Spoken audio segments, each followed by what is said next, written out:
여의도 카페에서는 무슨 말이 네, 중요한 날이 지나면 꼭 나와주시는 귀한 걸음을 해주시는 분이 계십니다. GFM 투자연구소 이진우 소장님 모시고 이야기해보도록 하겠습니다. 어서 오세요. 안녕하십니까. 네. 안녕하세요. 도대체 어제는 FMC가 별거 없었는데 오늘 무슨 일이 있었던 겁니까, 소장님? 그러니까요.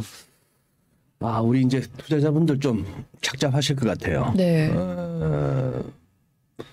좀 막연했지만 산타랠리 하면서 연말에 그래도 좀 올라가지 않겠느냐 하는 부분이었고, 저도 좀 바보 됐네요.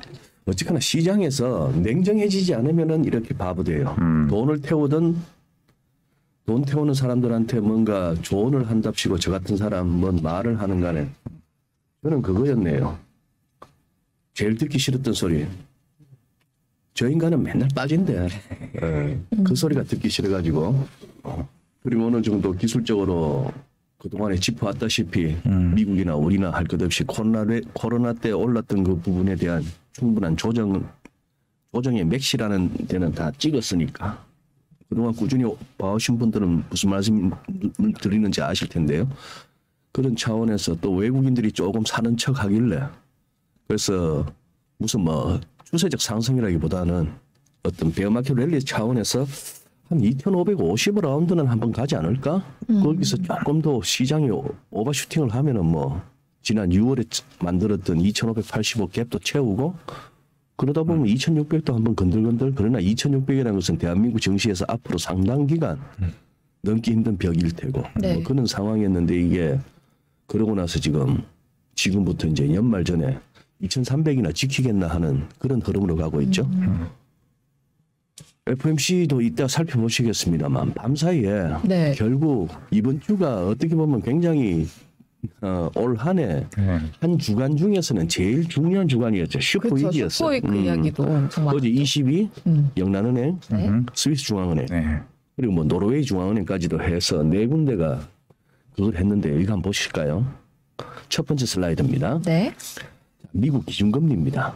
미국 기준금리 통상 Federal Fund Rate Target Range라고 하죠. 네. 목표 범위라고 해서 네. 지금은 지금은 이제 4.25에서 4.5로 된 거 아니에요. 지금 이제 상단 기준으로 살펴보십니다. 상단 기준으로 살펴보시면은 자 이거 지금 이거 1970년대 80년대 가면 뭐가 된다? 기준금리가 20%로 살짝 올라간 적이 있습니다. 네. 이 폴 볼커 시절에. 그죠? 근데 지금 그런 상황이었다가 지금 갑자기 어떻게 아주 가파른 속도로 지금 0.0에서 0.25니까 0.25에서부터 해서 4.5까지 올라온 거예요. 네. 요거는 가짜입니다. 깜짝 놀랐었죠. 깜짝 놀라셨죠? 같은 타임이라도 이런 식으로 돼 있는 게 아니고 이거는 그냥 밈이라고 네. 레딧에 막 돌아다니는 네. 이 손가락 보시면 알잖아요. 네. 깜짝 놀랐습니다. 깜짝 놀라셨죠? 소세지인 줄. 소세지인 줄.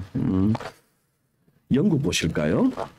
영국 보시면은 70년대 80년대 그때도 뭐 전 세계적인 인플레이션이었으니까 그때 여기도 16% 17% 갔네요. 그러고 하다가 지금 제로금리 2008년 금융위기 이후 제로금리 하다가 지금 어떻게 어제 3에서 3.5로 왔습니다. 네. 역대 이제 영란은행 총재들이에요. 에디 조지, 머빈 킹, 그리고 마크 카니, 지금 현재 앤드루 베일리 뭐 이런 식인데 요 파이낸셜 타임스 기사에서 캡처했습니다만 기사의 헤드라인은 그런 겁니다. 영란은행이 지금 비기스트 인플레이션 챌린지 역대 가장 큰 인플레이션의 도전에 직면해 있다. 뭐 이런 얘기예요. 네. 인플레이션이 화두는 화두입니다. 자, 그다음에 유로존.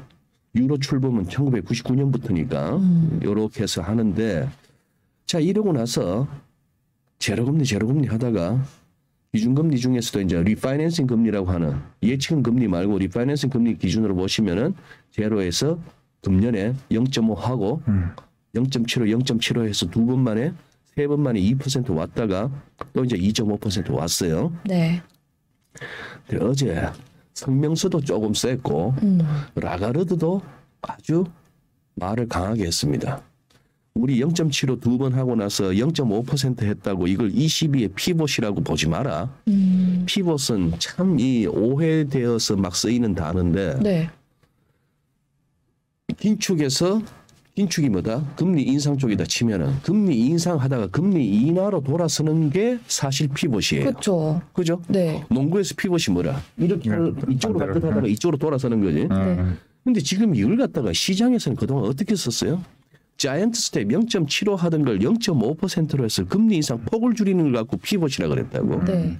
이 미국에서도 그러고 라가르드는 그걸 피벗이라는 것은 아니다. 잘못됐다, 틀렸다 이렇게 했고 우리 아직 롱웨이 아직 또 갈 길가 많고 네네. 그다음에 그 표현도 쓰더만요.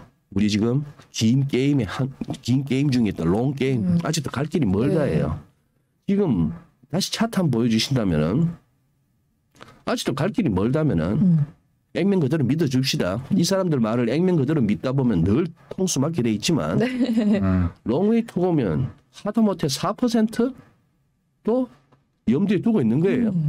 심지어 얘기를 그렇게까지 했으니까 다음 회의 때 여기도 이제 다음에 2월인데 또 50bp 그럼 얼마 되는 거예요? 3%. 네.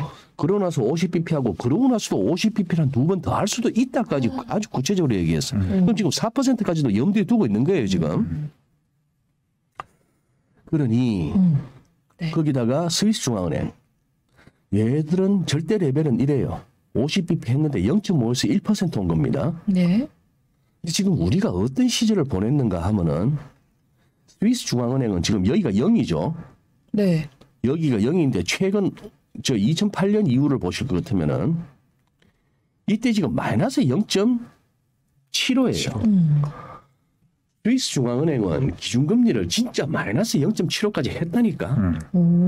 이런 22의 마이너스 금리는 초과 지준 법적으로 쌓아야 될 만한 그보다 더 이상 쌓은 예치금에 대해서 마이너스 0.4%까지 때리고 했는데 네. 지금 이거 왜 이랬을까 하면은 스위스 프랑이 소위 말해서 안전통화랍시고 이쪽으로 굉장히 매수세가 몰리니까 스위스 프랑이 너무 강해진 거예요. 스위스 프랑이 너무 강해지니까 스위스 프랑을 좀 약세로 너무 이 강세 압력을 줄이겠다고 금리를 낮추다 마이너스까지도 간 겁니다.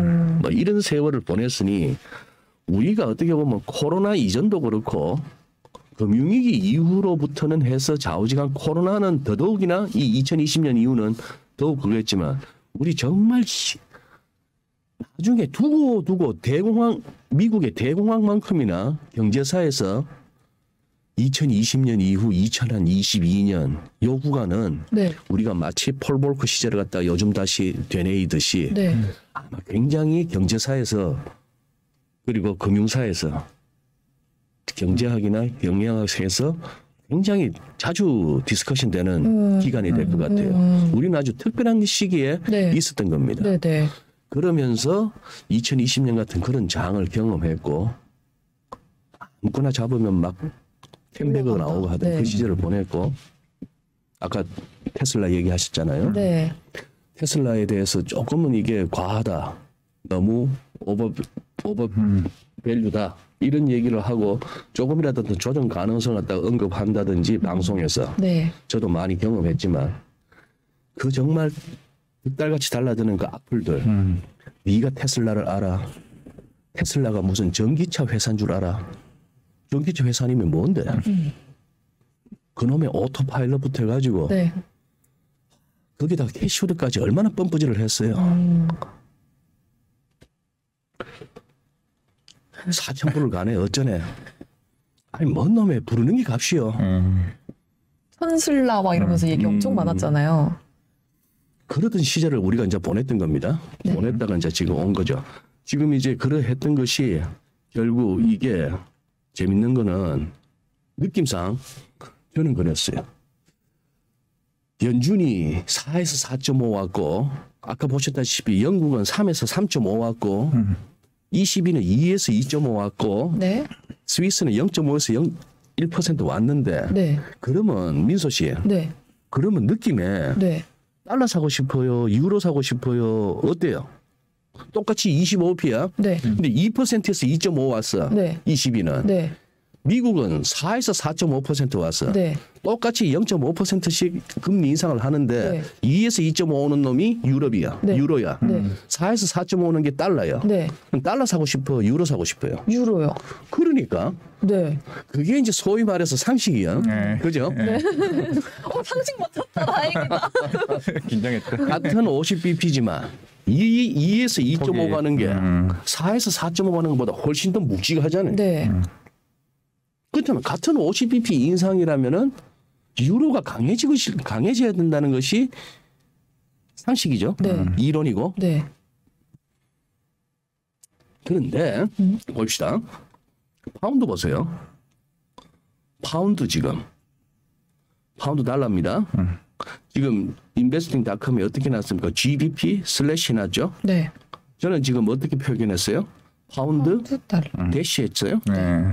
거기다가 또 이거부터 미리 유로 슬래시 해놓고 영어에는 유로 점을 했어요. 네. 뭐 달러 스위스 뭐 이렇게 했는데 제가 이 말씀 뭐냐 하면은 여기서도 말씀드릴게요. 달러원 하니까 $1라고 하세요. 제대로 된 표현을 쓰세요라고 몇 차례 걸쳐서 이렇게 댓글을 달아주시더라고요. 한글 학회에다가 알아봤더니 $1가 맞대요 하시는 거예요. 그걸 왜 한글 학회에 물어보세요. 그냥 딜링룸에 물어보세요. 딜링룸이 딜러한테 물어보세요. 한글 학회는 그렇게 해석했나 봐요. 시속 100km per hour. 퍼로 본 거예요 이걸. 네. 퍼로 보니까 1달러당 몇 원 해서 $1가 맞습니다라고 해준 것 같습니다. 그러나 네. 환율은 약속이에요. 앞에 불러주는 거 하나가 뒤에 거 몇 개 할까요? 달러원 환율이 1300 지금 뭐 얼마? 1300 오늘 같은 경우에 1316원 18원 네. 1320원 달러원이 1320원 1달러 앞에 할까?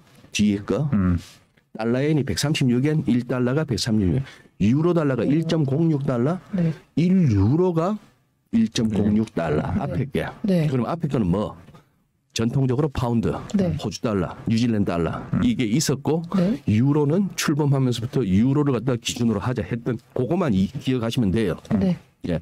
그래야만이 차트를 이해하십니다. 자 보세요. 지금 파운드 달러는 어떻게 됐습니까? 그동안 이때부터 어떻게 쭉쭉쭉쭉 올라왔죠. 네. 쭉쭉쭉쭉 일간 차트인데 쭉쭉쭉쭉 올라왔는데 이 얘기는 파운드가 그동안 강해진 겁니다. 그렇죠. 달러 약세 기간이었어요. 네. 이 기간에 우리가 1440원에서부터 잠시 1300원 밑으로도 한번 네. 왔던 그 기간인데 1200까지 내려왔어요. 어제 지금 뭐야? 파운드는 약해진 겁니다. 네. 예? 네. 유로 보실까요? 유로도 그동안에 쭉쭉쭉쭉 올라서 유로가 강해졌는데 어제 한 0.54% 오히려 낮아졌어요. 네. 5분 차트로 보면은 20에서 50bp 하니까 순간적으로 팍 유로가 강으로 갔어요. 네. 민소 씨하고 내가 방금 주거니 받거니 했던 그 이론대로. 네. 네. 네. 그러면 유로가 강해져야지 했는데 안 되네.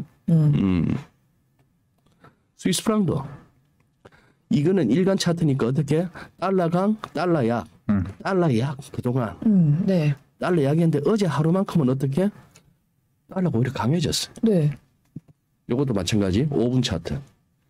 이렇게 해서 통화정책 결정 나왔을 때는 다시 달러가 약해지고 스위스 프랑 강해지나 싶었는데 안 되더라 말이에요. 네. 자 여기서 이제 생각할 수 있는 거는 참 시장이란 것은 그렇게 수학 공식처럼 이론적으로만 움직이는 건 아니다. 또 하나 얼핏 그렇게 볼 것 같으면 아니면은 그 모든 것 그러한 이론적인 상식적인 생각까지도 반영되었던 환율 네. 뭐 이렇게도 볼 수 있는 거고 네. 그다음에 또 하나 그럼에도 불구하고 달러가 강이야.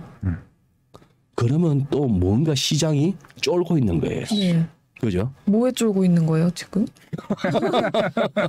쫄고 있는 거예요, 시장이. 네. 네.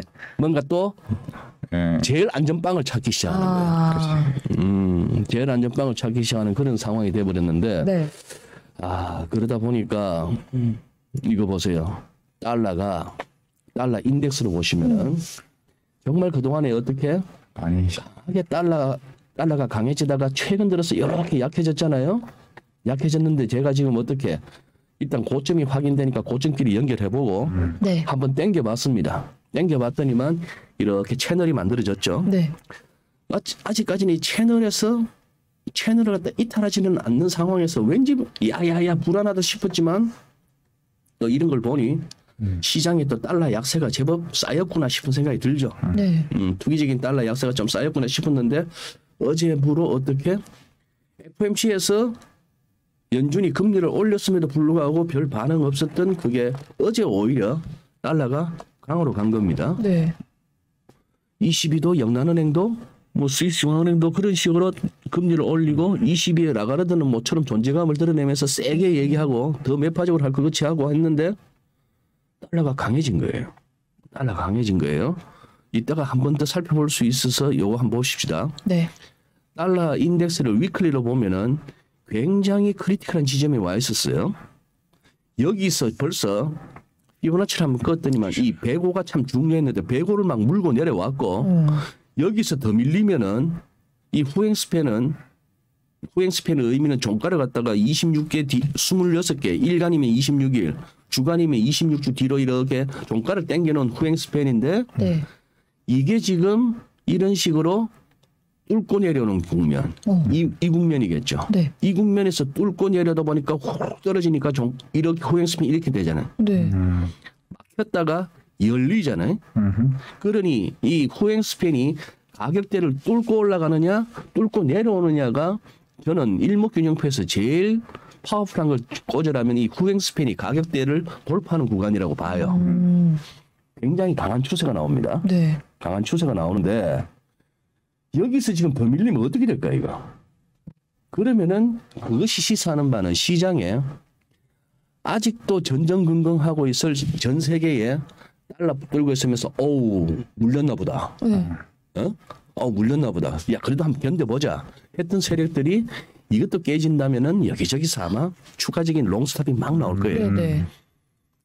아니면은 달러가 지금쯤 어디로 갈까? 제법 밀렸는데 정말 달러가 이제 빠그라지나 보다 네. 해서 신규 달러 숏이 막 나올 거예요. 네. 또 하나 여러분들도 그 세력 중에 하나지만 시장의 모든 거래량의 적어도 90% 이상 95% 정도는 전부 샀으면 팔아야 되고 팔았으면 사야 되는 그런 투기적인 포지션들이에요. 네. 외환시장에서 진짜 달러가 필요해서 정말 내다 팔아야 될 수출 대금을 비롯한 팔 달러가 있어서 사고 파는 사람은 네. 전체 거래량의 채 10%도 안 돼요. 원유 시장에 있어서 내가 정말 브렌트유든 WTI든 기름이 필요해서 네. 도람통에 들어가 있는 기름 인도받으려고 매수하거나 네. 팔라고 매도하는 사람 보다는 네. 대부분은 원유 선물 가지고 배팅하는 투기적인 세력들이에요. 네. 여러분들의 주식 거래도 마찬가지예요. 그거 끌어안고 뭐 죽을 때까지 가는 거 아니잖아요. 네. 네. 조금 먹었으면 나오고 네. 뭐 공매도를 쳤든 선물 숏을 쳤든 충분히 먹었으면 또 들어오고 갈 거 아니에요. 네.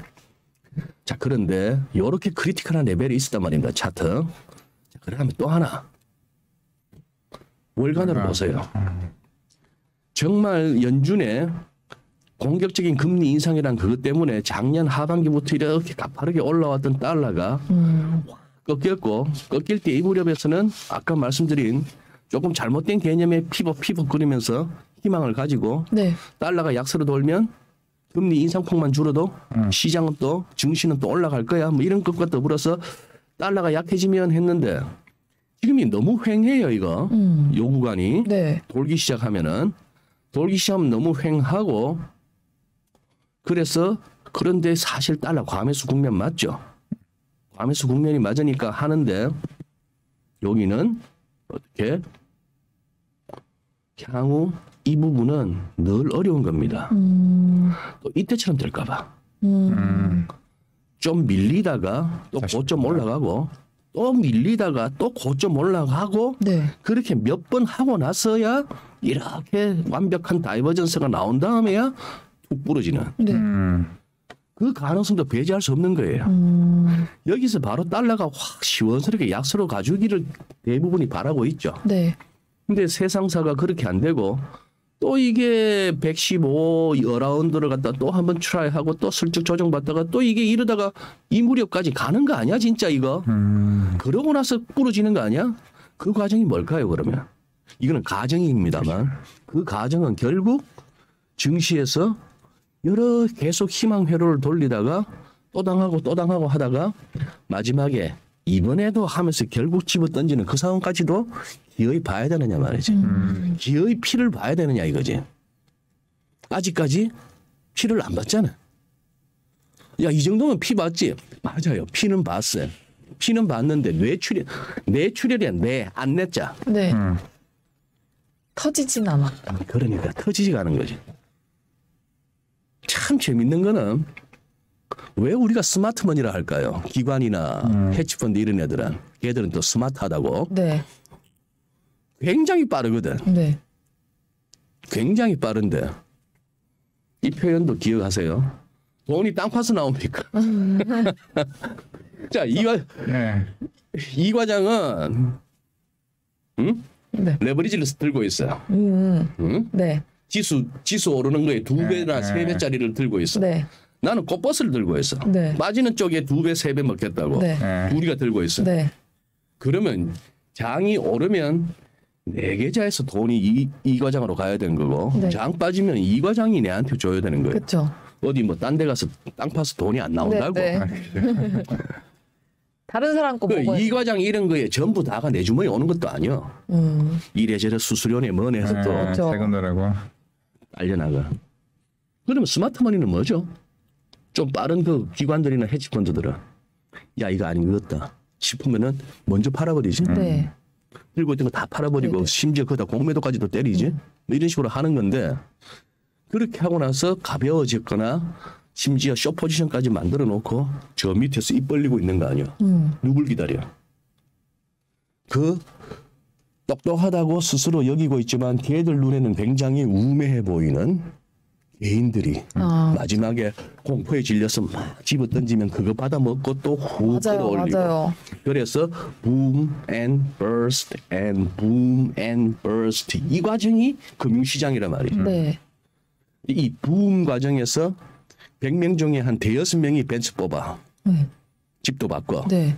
벤츠만 뽑는 게 아니라 막 페라리도 뽑아. 네. 람보르기니도 막 주차장에 갖다 놔.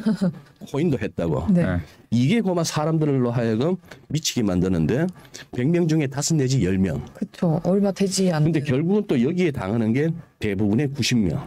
네. 이게 시장이었단 말이죠. 근데 이번 코로나 국면에는 어떻게 된 거예요? 다들 그냥 변동이었어요? 안 냈자 뇌출혈이지. 이게 차라리 피가 바깥으로 탁 튀어나와 버리면 네. 그냥 꿰매고 며칠 그냥 병원에 있다가 씩씩하게 나올 수가 있는데 네. 이게 골 미치겠는 거야. 하루 종일 머리가 띵하고 네. 밥맛도 없고 네. 이러다 내가 얼마 갈 거겠나 싶기도 하고 그냥 견디기만 하는 거야. 모두가 견디기만 하니 여러 가지로 당황스럽죠. 스마트머니는 밑에서 입 벌리고 있는데 뭐가 매물이 나와야지. 어? 이쯤 되면은 삼성전자 그 수백만 명 개인 주주들이 아우 하면서 집어 던져가지고 삼성전자가 5만 원도 잠시 일시적으로 깨고 뭐 4만 몇천 원 할 때 그 밑에서 입 벌리고 있는 애들이 그러면은 그 다음부터 조금만 사도 다시 이게 7만 8만을 가는 건데 네. 지금 그냥 6만 원 근처에서 스마트머니들이 안 나와. 그렇다고 삼성전자가 내년에 반도체 시황이 어떻고 뭐고를 떠나서 이걸 갖다 들어 올려서 8만 원, 9만 원까지 8만 원, 9만 원 됐고 6만에서 6만, 7만 원만 가도 거의 뭐 한 얼마입니까? 그 한 20, 30%는 나오는 거니까. 땡겨보고 싶은데 엄두가 안 나는 거지. 이해돼서요. 네. 그렇다면 지금 시장은 어떻게 된다? 하락. 약간 이런 왜 이상한 방. 네. 인디아나 존스 같은 상황을 보면서요. 방이 멀쩡하게 이래 있어야 되는데 네. 위에 천장은 천장대로 막 내려오고 네. 네. 바닥은 바닥대로 올라가. 네.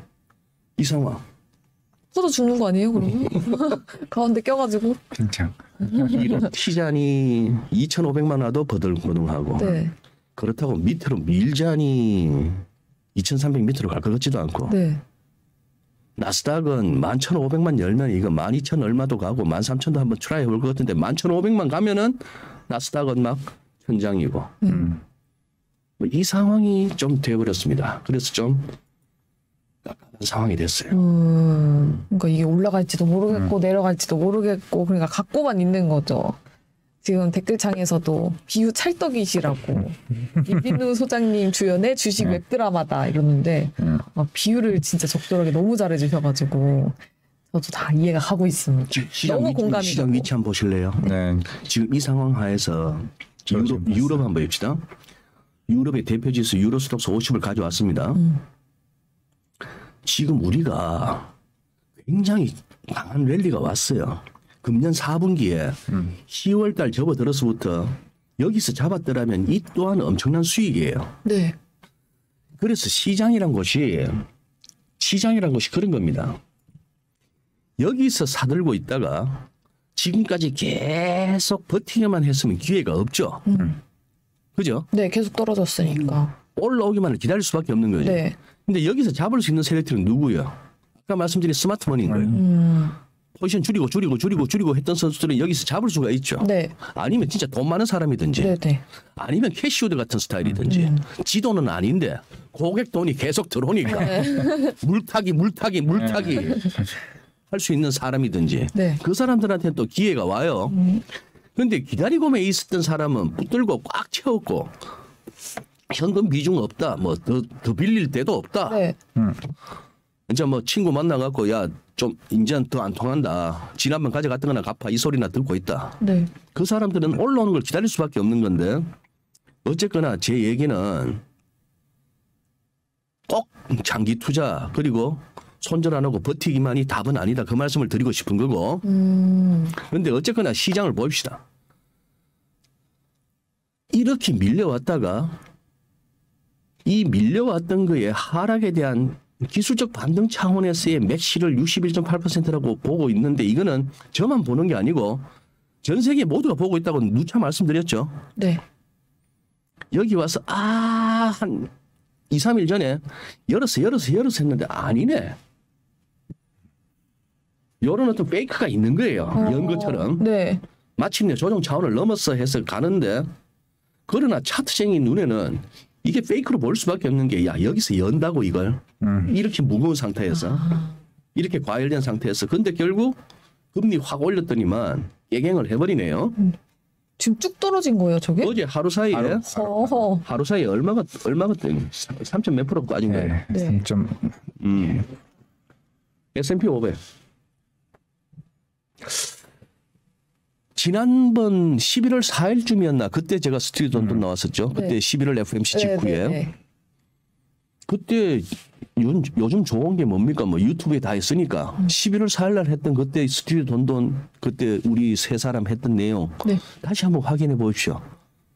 그때 다 S&P 500하고 우리 코스피하고 다 짚었었습니다. 네, 맞아요. 달러하고 다 짚었었는데 그때 그러면 이진우가 헛소리 했는가 한번 확인해 보세요. 이진우가 헛소리를 했는가. 엉뚱한 데 와서 화풀이다 하네. 저보고 장사치래. 아니 누가 그런 소리 합니까? 아니 이 과장 내가 종목 장사하는 장사치요. 아유 아닙니다. 과장님이 그러셨나요? 저안 내가 이 유튜브 제 유튜브 경제 채널에 뭐 방송 노출은 많습니다만 네. 내가 뭔 덕보자고 얘기합니까? 뭔 종목 잡아놓고 무슨 뭐 따라와 주세요 얘기를 합니까? 아니죠. 뭐 달러를 사놓고 팔아놓고 나처럼 달러 파세요 사세요 장사치라는 거는 정말 그거 한 거고 서당깨들을 위해서 분석해 주시는 거잖아요. 공부 좀 하고 나와서 짓거리를 하는 사람들. 지가 내만큼 공부해? 자, 뭐 그런 소리를 하려고 하는 게 아니고 자 보입시다. 그때 얘기했던 것이 한 11월 4일 그 무렵만 하면 이 정도일 겁니다. 그때도 했던 얘기가 200일선 올라 쓸 수 있을까 그 얘기했을 거예요 아마 11월 달에도. 네, 네. 그죠? 네. 근데 이 장의 한계가 드러나잖아요. 올 한 해 계속 베어리식 해봤던 마이클 윌슨이 이때는 뭐라고 했다? 모건 스테인 마이클 윌슨이 4,150 간다 했거든. 그 무렵에 이 200일선이 4,150이었거든. 네. 지금 이 레벨 보세요. 여기는 4,000이고 여기는 4,150이고 여기는 4,300입니다. 네. 그런 식이니까. 그래서 지금 월가의 강서론자들은 연말에 4,300 찍는다 했어요. 연말 전에. 4,300 찍는다 했던 상황이고 네. 마이크 윌슨도 4,150은 콜을 했지만 어떻게 딱 12월 5일 그 무렵 가갖고는 다 왔다 했어요. 근데 그때마다 촉이 좋은 사람이 있거든. 저는 2020년에 전혀 엉뚱한 소리를 한 사람이고 2020년에는 펀더멘털을 보나 세계 경기 상황을 보나 세상이 멈춰있는 그것만 저는 봤어요. 바보같이. 유동성을 놓쳤어요. 그 많은 돈들이 어디로 갈까를 못 놓치고 집구석에 박혀서 여행도 못 가고 네. 당구장도 못 가고 경마장도 못 가고 카드 모두 카페도 못 가는 사람들이 앉아갖고 뭐 할까를 놓친 거예요. 아, 이거만 하면 되는데 핸드폰만 있으면 됐는데. 그걸 놓치다 보니까 2020년에 계속 엉뚱한 소리를 했지만 일단 올라가던 장이 꺾이고 나니까 차트가 막히기 시작하면서부터 올해는 잘 짚어왔어요. 그런 것처럼 올 한 해는 JP 모건의 마르코 콜라노비치냐 모건 스탠리의 마이크 윌슨이냐 한다면 마이크 윌슨이 압도적인 판정성이지. 지금까지 잘 맞춰왔으니까. 네. 심지어 4분기 접어들어서의 베어마켓 랠리까지도 정확하게 콜을 했으니까. 이 사람이 그런데 이제 12월 5일 8일 그 무렵에 다 왔어 이러는. 다 와서 이러는데 현재 저 같은 차트리스트 눈에도 아직도 이 하락 추세선 저항과 200일선 저항을 돌파를 못한 가운데 시장이 무거워져 버렸어요. 그런 상황입니다. 네. 나스닥은 더 안 좋죠. 앞서 S&P 500은 38.2는 열었고 절반 돌리면 4,150인데 절반 돌릴라 하다가 실패한 상황이고 그렇죠. 네. 나스닥은 38.2나 절반은커녕 이거 23.5%이 11,500포인트 여기가 지금 계속 막히는 거예요. 그러다 어제 훅 막힌 거예요. 맞아요. 네, 막힌 거고 일간으로 봐서 이렇지 월간 보면 더 아찔합니다. 이것도 그동안 여기서도 스튜디오 돈돈에 올 때도 이 차트를 몇 번 보여드린 것 같은데 네. 짧게는 자꾸 요 구간만 살폈지만 코로나 때 우리가 얼마나 오바를 했고 그 오바한 거에 대해서 반성을 하니까 나스닥도 거의 이거의 상승의 한 61.8% 조정받고 돌기 시작한 거예요. 네. 그런데 코스닥 시절에 대한 반성 말고 2008년 금융위기 이후 이 기간 동안에 제로금리와 더불어서 4조 달러를 풀었습니다. 연준이 양적 완화로. 네. 그러나 그리고 코로나 핑계로 정치하는 사람들이나 연준이나 할 것 없이 다시 코로나 핑계로 제로금리 오고 또 4조 달러를 풀고 네. 또 정부는 정부대로 집집마다 지원금이라고 그렇죠. 막 꽂아줬어요. 네. 트럼프도 바이든도. 그래서 이 기간 동안에 4조 달러인데 요 짧은 기간 또 4조 달러를 해서 연준의 대차대표 자산이 9조 달러에 육박해버린 거예요. 그죠? 네. 그러고 나서 그거 갖다 양적 긴축을 한다 했고 이제는 제로금리에서 어떻게 순식간에 1년 만에 0에서 0.25 하던 놈이 4.25에서 4.5까지 옮겨. 네. 1년에 비유하자면은 이래저래 한 10,000불 정도만 이자로 내면 되던 기업이든 개인이든 한 20만 불 가까이 이자를 내야 돼요. 와, 20. 그 상황이 된겨. 오. 예? 한 50만 원 정도로 이자 떼올 수 있다가 네. 이자가 갑자기 한 500만 불 됐다고 500만 원이나 600만 원 되면 이거 우회됩니까? 그러니까요. 있는 집 이런 거 다 팔아야 되는 거 아니에요? 지금 금리 인상이라는 것은 이렇게 무서운 거예요. 그렇죠. 그리고 11월 FOMC에서 또 그리고 연준 내 매파들이 비둘기파들이 얘기하는 그동안 누적되어 왔던 이 통화 정책 그리고 이것이 경제와 네. 금융시장에 미칠 인플레이션에 미칠 간의 시차가 있어. 뭐 이런 식으로 얘기를 하면서 조금 이제 0.75에서 줄일게 이 정도였는데 그거 갖고 시장은 환호를 했지만 네. 연준이 좀 보자고 했더니 긴축된 거 이거 그러니 어떤 생각이 드는 거예요. 아침 저녁으로 뉴스만 틀면 여기도 미분양 저기도 미분양 소리 나왔고 뭐 네. 둔촌 주공도 뭐 흥행이 실패니 이런 판국에 네. 아직도 뭐 그렇다면 딱 드는 느낌이 어디 하나 나와야 될 것 같은데 건설사 중에 맞아요. 그러다 보면 증권사 PF 쪽에서 결국 또 뭐 하나 터질 것 같은데. 당장 내가 한 50만 원 갖고 이자를 원리금 상환을 감당할 수 있을 것 같아서 빚도 내고 했는데 이게 500만 원 돼봐요. 생활이 되냐고. 네. 이런 것들을 갖다가 자꾸 이제 잊고 지내면서 금리 인상기 와중에도 어떻게 그놈의 산타랠리, 야마큐 랠리 맨날 빠진다던 이진우도 2,550이나 2,600 하면 기대해본대. 아이 등신이지.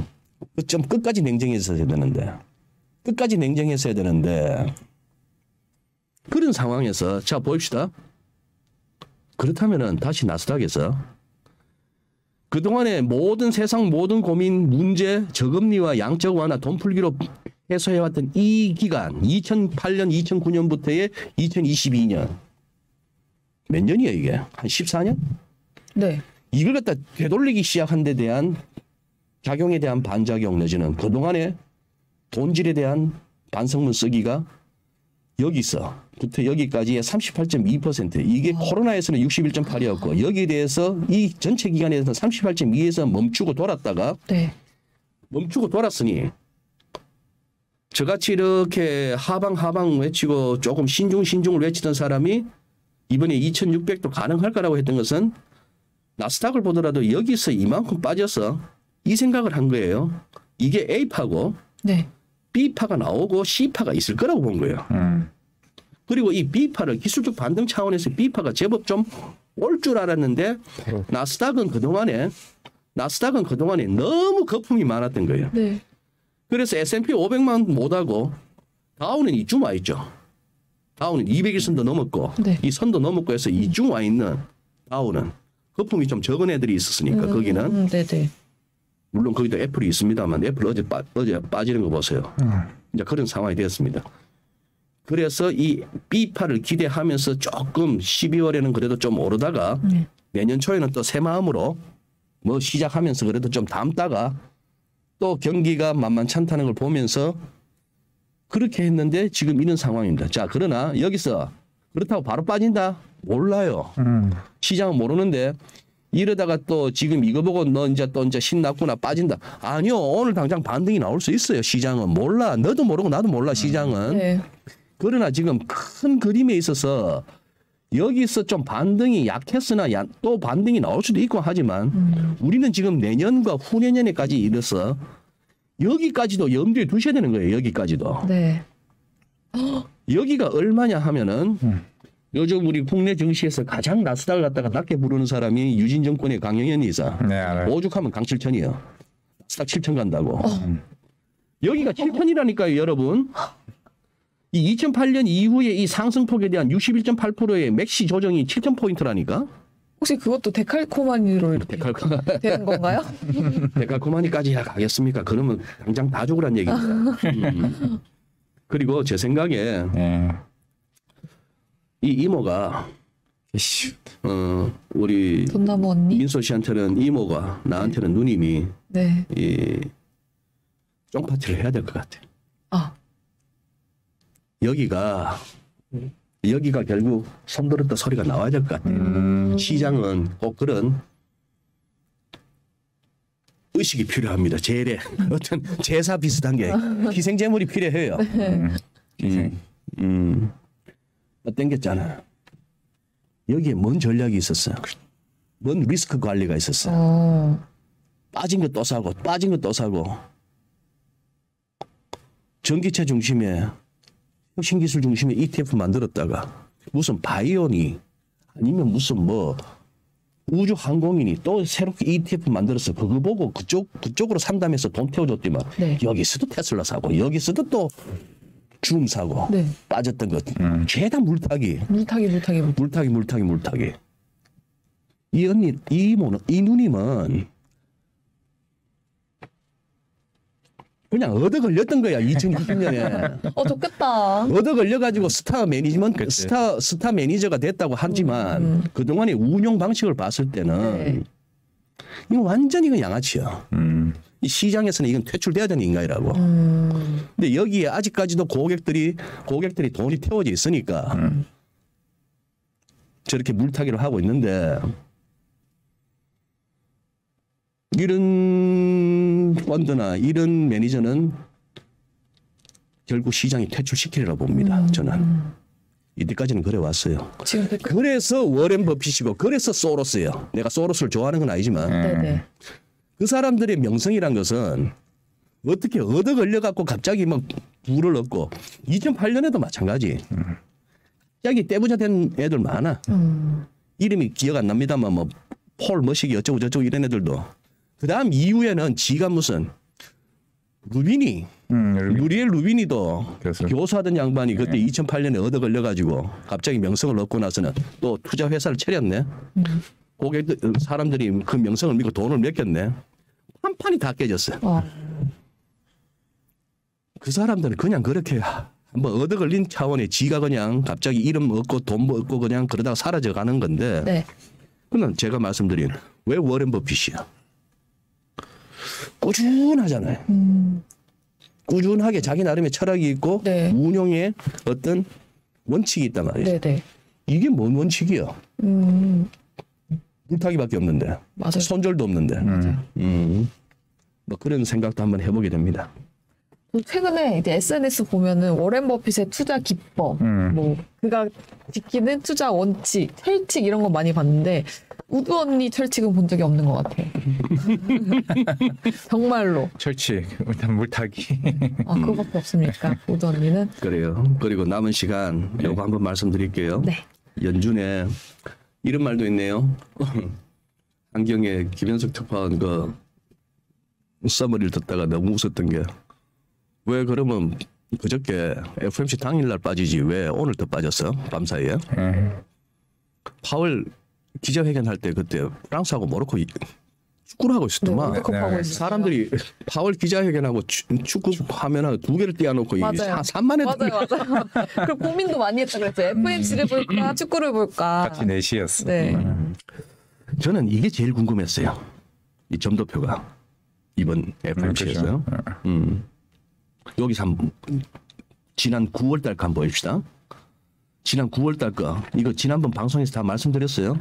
요거는 6월 점도표에서 중간값이었고 지난 9월 달에 점도표가 이만큼 중간값이 여기까지 올라온 거 아닙니까? 이게 얼마야? 1, 2, 3, 4 4.25에서 4.5 여기가 중간값으로 돼 있었잖아요. 이번에 어떻게 된 거야? 5.15. 4.25에서 4.5 된 거 아니야? 이때만 하더라도 9월 달만 하더라도 중간값이 이렇게 막 했는데 이건 이제 이번에 마지막 그거 하면서 다들 어떻게 4.5로 저는 만장일치 4.5가 된 거예요. 네. 이 4.5는 애초에 9월부터 4.5로 금년에 끝내려고 연준은 다 준비돼 있었던 거죠. 이걸 갖고 우리는 그놈의 피보신이 뭐니 그렇게 했는데 네. 그 다음 궁금했던 거는 이거라고. 내년 2023년의 중간값은 여기서 25bp만 올라간 4.5에서 4.75 여기에 중간값이 위치해 있었단 말입니다. 네. 그런데 이번에 어떻게? 여긴 줄 알았던 중간값이 하나 둘 더 올라갔어. 얼마로? 5에서 5.25 사이에 찍혀 있는 게 중간값은. 네. 그러다가 더더욱 놀라운 건 이거보다 좀 더 높이 자는 선수가 7명이나 되네. 그리고 지금 그러고 나서 이제 2024년 가면 한 100bp 빼고 그다음 후내년에도 그다음 2년 후에도 또 100bp 빼자. 이런 정도로 지금 돼 있는데 굉장히 아래 위가 넓죠. 그래서 이거는 가봐야 돼, 이거. 지금 여기는 1년 전 12월 FOMC 때 금년에 금리 이렇게 온다고 안 했던 애들이잖아요, 얘들. 네네. 그러니까 이것도 내년에 가보긴 가봐야 되는 겁니다. 항상 가보긴 가봐야 되는 데다가 보세요. 이 침묵 기간 이걸 갖다 아닥 기간이라 했다가 어디서 한번 연고받았는데 여기서 쓰셔도 됩니다. 아닥 기간. 이 침묵 기간인 12월 5일 날 네. FOMC 열리기 한 열흘 전인가 뭐 그때부터는 연준 관계자들이 어디 가서 말을 못 하잖아요. 네. 이 닉 티밀하우스 그동안 제가 여기 와서도 말씀드렸죠. 월스트저널 기자 그리고 연준이 이 침묵 기간에 뭔가 시장에 전하고 싶은 메시지가 있으면 이 친구 기사를 통해서 흘려보냈던 네네. 그런데 이 친구가 뭐라 했나 하면은 연준은 slowing rise this month. 이번 달에는 12월 달에는 이 275에서 슬로우 하니까 50bp. 그건 50bp야. 그건 다 알고 있잖아. 근데 문제는 내년에 next year higher interest rates. 이렇게 얘기하면서 기사에 이렇게 나옵니다. 이 높은 굉장히 빠른 임금 상승률이 그래서 연준 관계자들 하여금 뭘 고려하게 하나 하면은 policy rate 정책 금리를 above 5%인 2023년 5% 위로라고 다 알려줬어요. 네. 간략하게 말씀드릴게요. 그동안 제가 쭉 말씀드렸던 거 5월 17일 이때 행사에서 닉 티밀하우스가 이렇게 파월하고 행사하는데 파월이 뭐라 그랬습니까? 인플레이션의 아주 세밀한 뉘앙스를 읽을 때는 아니다. 이게 뭐다? 전월비 수치가 좀 낮아졌다. 그래서 인플레이션 잡혔어. 아직도 7%예요. 이걸 갖고 우리 며칠 전에 좋아했잖아. CPI 나온 네, 거 보고. 7.1%라고 좋아. 전월비가 뭐 0.1%라고 막 좋아했잖아. 파월은 그런 세밀한 뉘앙스 읽지 마세요. 중요한 건 2%까지 가야 된다는 얘기예요. 네. 그리고 그때 5월 말에 뭐 이런 얘기 했던 거. 제 혼자 막 내피셜로 말풍선 달고 했던 거. 그다음 뭐 닉 티밀하우스가 오죽하면 이런 식으로 보도됩니까? The reporter who knows what Jerome Powell is thinking. 얘 선배는 이 친구 존 힐센러스라고 네. 이 친구 또 며칠 전에 또 나왔더만 또 책을 하나 썼어요.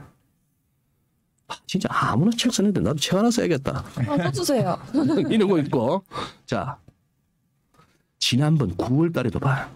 9월 달에도 제롬 파월의 인플레이션 휘스퍼러 인플레이션 조련사는 폴 볼커야. 그 얘기 해줬던 거. 네. 볼커처럼 세게 갈 거야 했고 이것도 그동안에 살펴왔잖아요. 왜 파월은 볼커를 갖다 칭송하는데 아마도 볼커처럼 행동해야 할 것 같아. 월지언을 사설에서 파월은 볼커가 될까 아스번즈가 될까. 심지어 윌리엄 더들리 전 뉴욕 연방은행 총재도 제롬 파월은 볼커 같을까 번즈 같을까.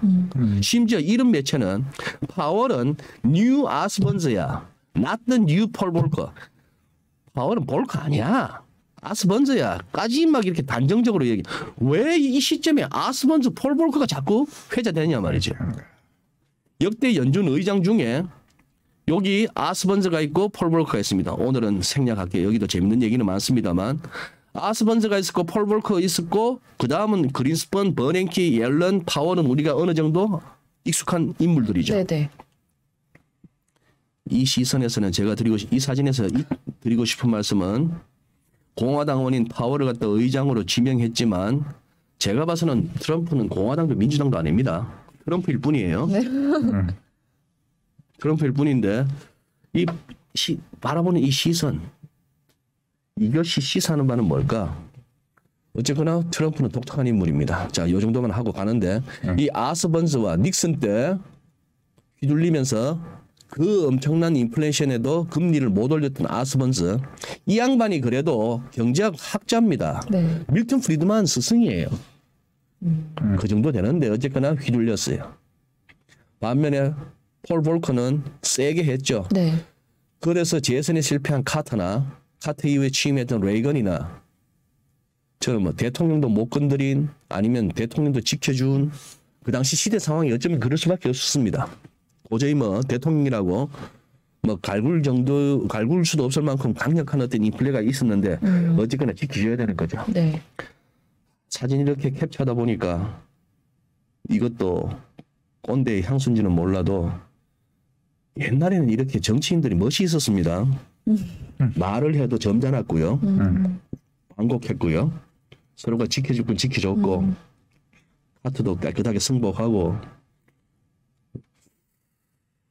요새 정치하는 거 이건 뭐지? 자, 그 얘기를 하자는 게 아니고 자 그랬고 이거 다 그동안 살펴봤죠.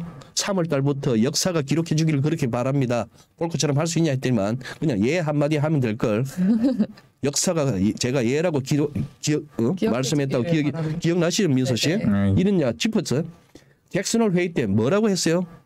아주 짧게 메시지를 하면서 이빨 꽉 물고 나와가지고 잭슨홀 연설 때 시장 한번 까무러치기 했죠. 네. 11월 FMC 성명서는 말랑말랑했는데 기자회견 때 또 깜짝 놀라게 했죠. 그랬다가 11월 FMC 의사록에서는 뭐죠? 굳이 한마디로 요약하자면은 그날 파월 얘기보다 성명서에 집중하세요가 의사록이었어. 네. 우리 훨씬 당신들이 생각하는 것보다 그렇게 무서운 연주는 아니에요. 그래서 이때부터 슬슬 나왔던 얘기가 파월 진짜 저 양반 의장 맞아? 반장만 차고 있는 거 아니야? 지금 저 브레이나드 부의장이 지금 오히려 끌고 가는 거 아니야? 이렇게 했는데 브루킹스 연구소 11월 30일 날 요때도 살짝 매파적 아니 굉장히 도비시 했다고 해서 우리가 12월 1일 날 2,501포인트 찍고 밀렸고 환율도 1,300원 밑으로 한번 내려갔다가 네. 다시 결국 올라왔습니다만 네. 브루킹스 연구소에서도 매일 발톱은 가려졌어요. 파월은 하고 싶은 말 다 했어요. 그런 상황으로 왔단 말입니다. 파월은 임금이 무섭다 했거든. 이거 보세요. 여기에. 지난 11월 달에 전월비 0.6% 올랐어요. 임금이. 네? 네. 그런데 우리 그저께 확인된 CPI가 전월비 0.1%예요. 아니 한 달 사이에 물가가 0.1% 올랐는데 임금은 0.6%가 올랐네. 그러면 파월이 한 이 말이 맞네. 앞으로는 임금 증가세가 굉장히 인플레이션에 있어서 그 아주 중요한 파트를 갖다 이룰 것이다. 네네. 그래서 이 짤을 구했어요. 내 말이 맞지. 이 짤을 가져왔어요. 자식들 하는 표정. 그런 상황입니다. 그런 상황이고 그 다음에 여기서 압축할게요. 시진핑 갔죠. 네. 갔더니만도 위안화로 원유 결제 결제를 추진하겠다는 얘기가 또 다시 나오죠. 네네. 그랬더만 바로 그냥 여기저기 이런 짤이 돌아다닙니다. 페트로 달러는 이제 끝? 이런 얘기 나옵니다. 네. 뭐 이런 얘기는 지금 시간상 그렇고 그렇다 보니 또 뭐다? 6월 달에 파월이 했던 말 생각나네요. 연설 제목 자체가 미 달러의 인터내셔널 롤이에요. 국제적인 역할인데 달러에. 네. 이거는 달러 as store value. 가치 저장 수단이래야 돼. 무슨 코인처럼 어느 날 6만 불, 어느 날 2만 불 이러면 이게 뭔 놈이 가치 저장. 그리고 또 뭐다? 연준이 왜 그렇게 이중 책무 뭐 내지 삼중 책무 이런 걸 갖다가 열심히 하느냐 하면은 그렇게 해야만이 이게 뭘 인크리지 시키냐면 고무시키냐면은 인터내셔널 커뮤니티 투 홀드 앤 유스 달러예요. 전 세계가 달러를 보유하고 사용하고 이걸 갖다가 고무시킨단 말이에요. 지금 미국도 아는겨. 달러가 뭔데 이래 된 거지.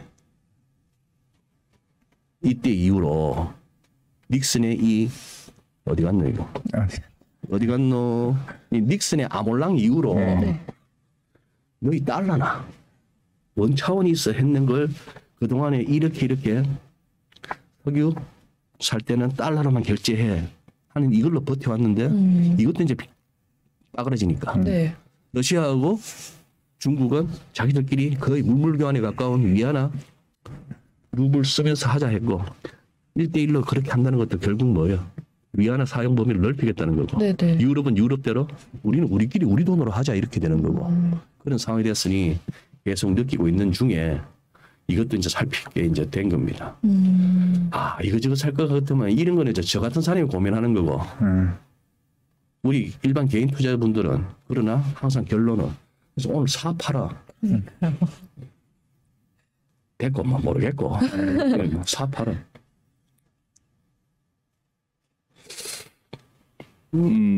좀 이런 얘기가 지겹거나 무의미하다고 느껴지신다면은 그냥 뭐 사 팔아가 관건이시라면은 그냥 조금 돈을 쓰세요. 그 회원 모집하는 분들 많습니다. 돈을 좀 쓰시면은 네. 간단하고 네. 아니면 돈 안 들이고 할 수 있는 방법은 뭐 뒤지다 보면은 뭐 알아서 뜨잖아요.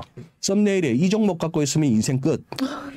노후 보장 뭐 하는 이 종목이 뭔가 싶어서 또 들어가 보잖아요. 연금보다 낫다. 막 이런 연금보다 낫다. 그거 보시고 하시고 별로 결과는 안 좋을 겁니다. 뭐 그렇게 하시면 당연하죠. 돈도 안 들였는데 돈 들이는 회원 돈 들여도 더 안 좋아요. 조금 먹여주나 싶다가 많은 거고. 아마 그렇게 되는 거고.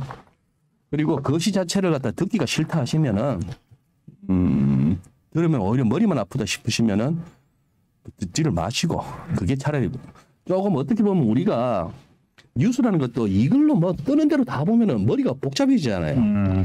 차라리 신문 하나 딱 정해넣어서 신문 하나 이렇게 보시는 게 세상 돌아가는 거 정리가 되고 네네. 뭐 그런 차원이니까 너무 많은 정보를 갖다 볼라 하지 마시고 뭐 그런 상황입니다. 그렇게 보여지고 또 하나 최종적으로 드리고 싶은 말씀. 이런 얘기가 별로 이해가 안 되고 납득이 안 된다 하시면은 이 바닥에 남지 마십시오. 별로 좋은 결과를 기대하기 어렵습니다. 이런 거 파악하고 이런 거 뭐 알고 있다고 해서 돈이 벌리는 데가 아닙니다. 또 시장은. 네. 그러다가 그냥 곡소리 날 때 들어오십시오. 곡소리 날 때 들어오면 잘하면 2020년 같은 그런 얻어 걸리는 장이 한번 얻어 걸리는 기회가 한번 올 수는 있는지 모르겠는데 네. 여기저기 다 벌었다 소리 듣고 뒤늦게 뛰어들면은 그냥 오래 고생할 수밖에 없습니다. 그거는 어느 때나 마찬가지입니다. 네.